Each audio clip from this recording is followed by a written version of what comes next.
Muy pero muy buenos días, estimados y estimadísimas. Aquí estamos en un ejercicio de descomposición de vectores. Este va a ser descomposición de vectores 1, ¿ya? Pero antes de saber descomponer un vector, tenemos que entender qué es un vector. Un vector se caracteriza con una flechita, como la que tenemos en la imagen, y tiene tres características especiales. Un vector tiene sentido, dirección y magnitud. La magnitud es el tamaño de la flecha. Por ejemplo, cuánto mide esa flecha. ¿Ya? Eso es la magnitud.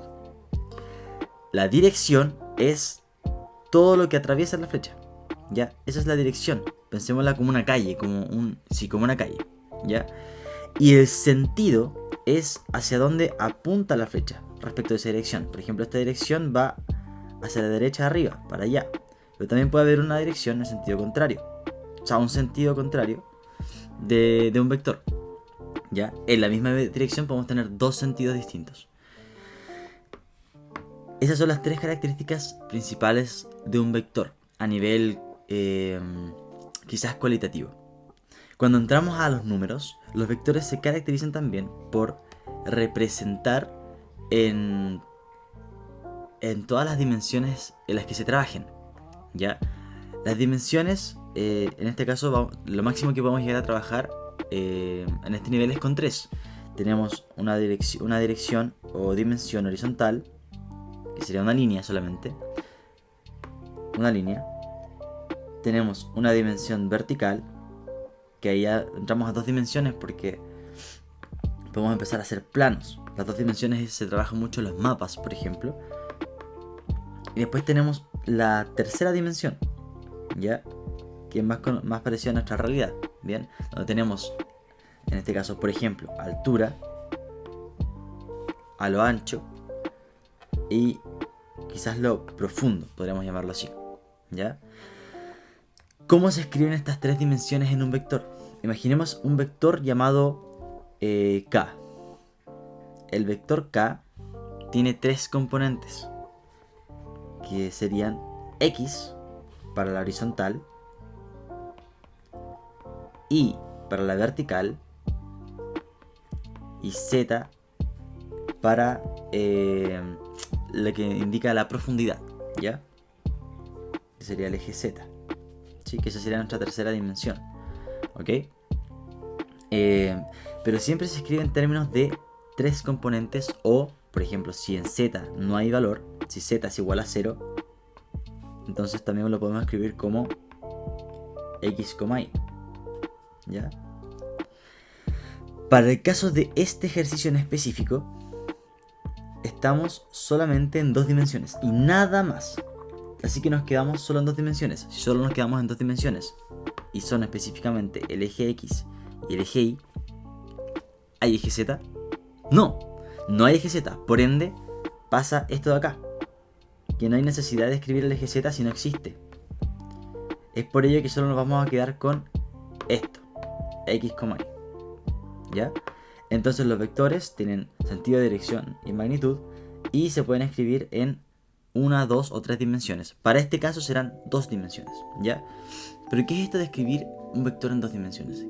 ¿Qué quiere decir esto? Cuando entramos a trabajar en un plano cartesiano en 2 dimensiones, los vectores pueden ir en línea con los ejes, por ejemplo. Vamos a tener vectores en línea con los ejes X e Y, pero también tenemos vectores diagonales. Y estos vectores diagonales son los que nos arruinan la vida, ¿ya? O la hacen más linda, dependiendo de ustedes. Pero estos vectores diagonales, en términos de trabajar con vectores, complican porque nosotros podemos entender al vector y hacer suma de vectores, resta de vectores y demás, entendiendo cuánto vale este vector, pero solo cuánto vale en eje X y solo cuánto vale en eje Y. Nosotros con esa información podemos hacer más cosas. Cuando el vector está solo en diagonal, es poca la información que tenemos. Por ende necesitamos transformarlo a eje X y a eje Y. ¿Cuánto vale en esos? ¿Ya? ¿Cuánto valen esos ejes? Y ahí es cuando viene la descomposición de vectores. Cuando un vector diagonal lo descomponemos en su parte horizontal y en su parte vertical. ¿Ok? ¿Qué es lo que haríamos hoy? ¿Cómo se descomponen vectores? La descomposición de vectores, es decir, encontrar la parte de x e y, se realiza con trigonometría, ¿ya? Y en específico con dos funciones trigonométricas, que son las funciones del seno de teta y el coseno de teta. Entiéndase teta como el ángulo. Por acá teta es el ángulo. ¿Ok? Estas son funciones. El seno, eso que está acá abajito, el seno y el coseno son funciones y no son números. ¿Ya? No son números. Son funciones que se ponen en la calculadora y que cuando le agregas al seno un ángulo te arroja un valor. Pero siempre que tengas un ángulo. ¿Ya? Seno no es un número. No es un número. Coseno tampoco es un número. ¿Ya? Son funciones. Bien. Y para poder calcular esto, las funciones trigonométricas nos dicen que el seno de un ángulo es el lado opuesto de este ángulo dividido la hipotenusa. Y ustedes ya saben que la hipotenusa viene de triángulos, ¿cierto? Y el tema es que acá sí hay un triángulo. La pregunta es ¿dónde? El triángulo en este caso se ubica, por ejemplo, acá. Sí, ahí tenemos un triángulo. Y ahí están sus dos lados. Sí. Se ve el triángulo, ¿cierto? Todos los vectores cuando los dibujamos en el plano cartesiano forman triángulos, sí o sí, no hay opción. Siempre se forma un triángulo. Y todo triángulo tiene un ángulo dado que podemos conocer. Y a partir de el ángulo y sus lados, que son estos, podemos determinar su valor, ¿ya? Ahora, en el caso del seno dice opuesto sobre hipotenusa, ¿ya? En el caso del coseno es igual al adyacente sobre hipotenusa.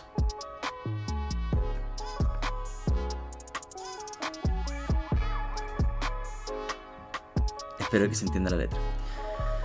¿Qué quiere decir opuesto y adyacente? Porque ya conocemos la hipotenusa del triángulo. La hipotenusa del triángulo es esa diagonal, ¿ya? Cuyo tamaño es la magnitud del vector, ¿ya?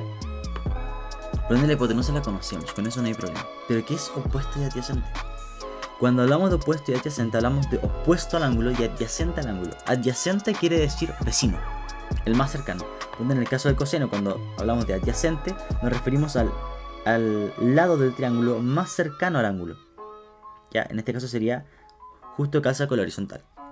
Cuando hablamos de opuesto, hablamos del lado opuesto al ángulo, es decir, el que no está cerquita, el lado que no está cerca, que sería este lado de acá, ese lado. ¿Ya?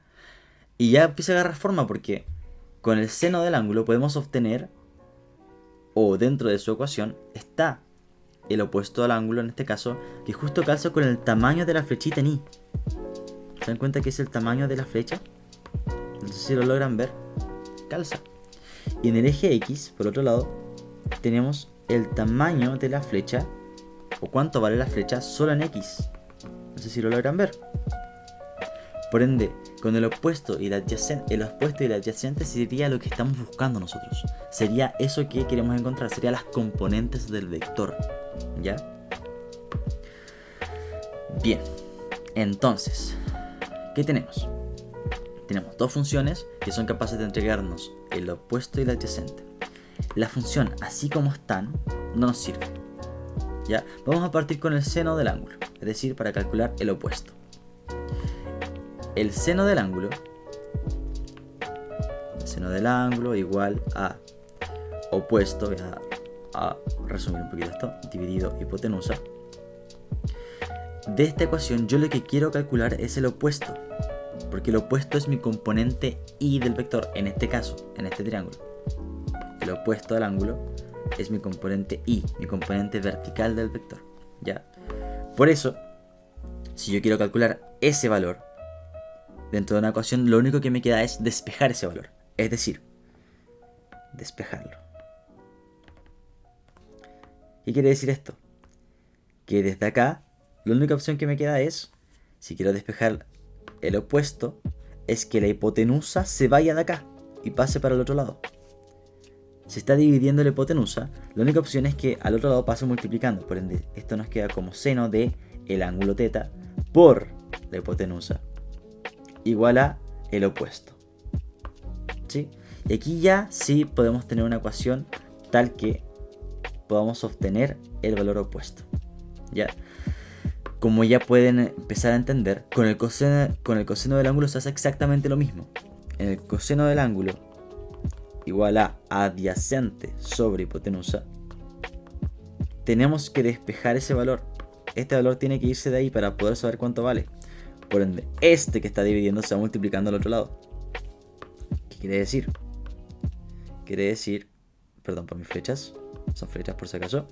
Quiere decir que el coseno del ángulo por la hipotenusa es igual a el adyacente. ¿Bien? Nosotros ya sabemos porque lo explicamos al principio, que el adyacente para este ejercicio, y solo para este ejercicio, el adyacente es la parte x del vector. Parte x del vector. ¿Sí? Como es la parte x y este vector se llama f, vamos a llamarle fx. ¿Sí? Le vamos a poner una flechita porque es un vector. La hipotenusa, explicamos al principio también que la hipotenusa en este caso es el tamaño de la flecha. ¿Sí? Y el tamaño de la flecha viene dada por la magnitud del vector. El tamaño de la flecha es la magnitud del vector. Como el tamaño de la flecha es la magnitud del vector, y aquí me hablan del vector f y su magnitud es 10, entonces la magnitud del vector va a ser 10. La hipotenusa va a ser 10. La hipotenusa vamos a ponerle magnitud del vector. ¿Cómo se escribe magnitud del vector? Se escribe como entre dos rayitas f con flechita igual 10. En este caso, porque en este caso vale 10. También lo podemos escribir simplemente como f igual 10, que es lo que tenemos arriba. No hay problema. Y por último, el ángulo, que está acá. Ese es el ángulo.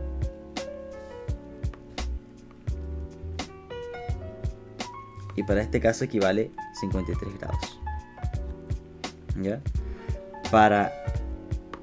Aquí se repite lo mismo para esto y para esto. Se repite igual acá. Lo único que cambia es el lado. En este caso es el opuesto. Cuando entramos al opuesto, esta sería la parte, como es el opuesto al ángulo, quiere decir ese lado. Esta sería la parte y del vector.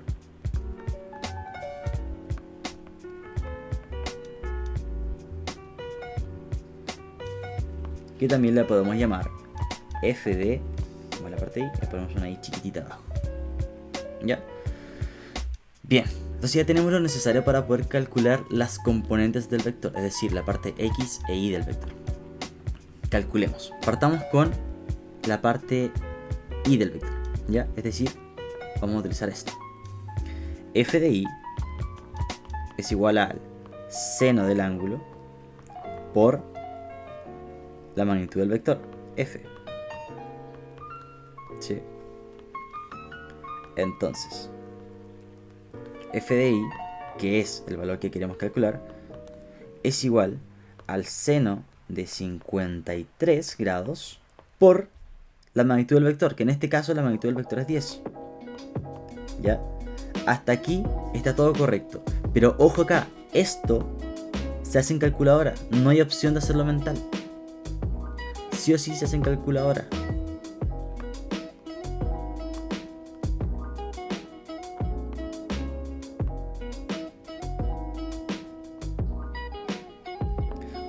A ver, en realidad se podría hacer mental, pero con la información que tenemos y las matemáticas que sabemos, basta con hacerlo con calculadora y es suficiente, ¿ya?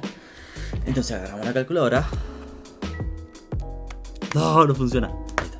Ya, agarramos la calculadora, ponemos sin, que así es como aparece en la calculadora, sin de 53, cerramos paréntesis, por 10.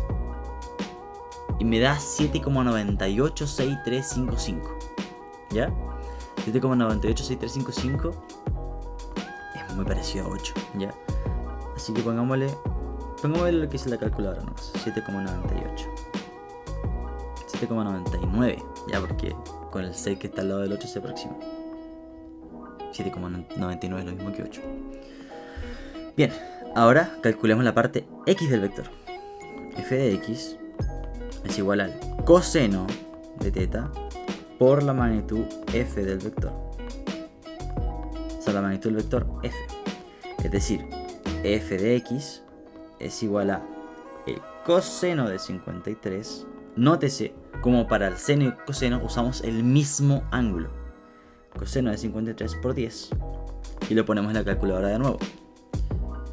Cos 53, cerramos paréntesis, por 10. Igual 6,018. 6,02. Que el 8 lo aproxima.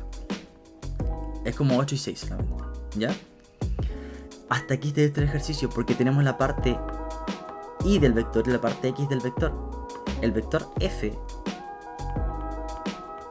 entonces sus componentes serían 6,02, 7,99. ¿Sí?